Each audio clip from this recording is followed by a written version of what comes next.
Assalamualaikum bang. Salam. Bang hotdog bang. Ya hotdog. Ada inti apa ya bang? Ada inti daging, ada inti ayam. Yang daging RM10, ayam RM8. Ada pakcik tambah RM3 saja. Daging cheese lah bang. Daging cheese boleh.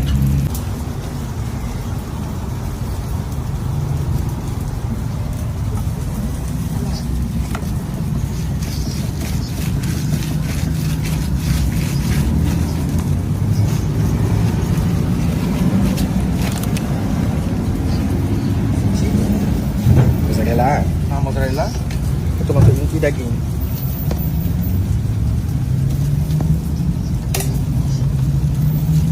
Itu je. Itu je.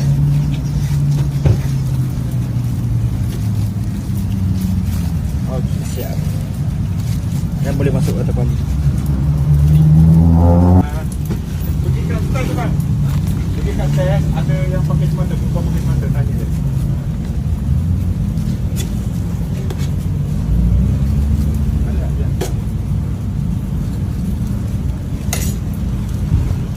Baru balik. Muat inti dia. Inti dia memang macam itu. Kita bagi 1,5. Okay, siap.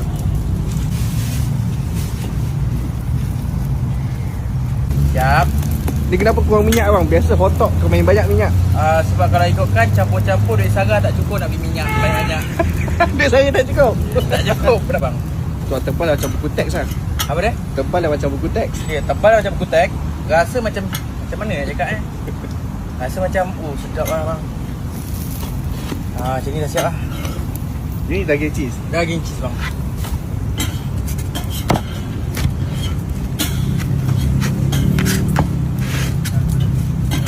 Pusing kat bang.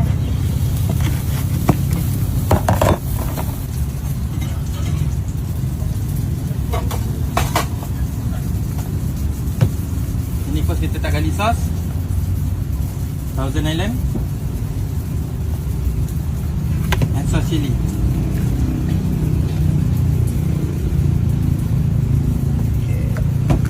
Terima kasih.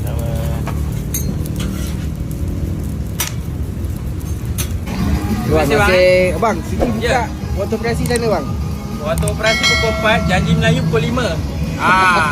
So Okay. pukul 5 sampai pukul 12.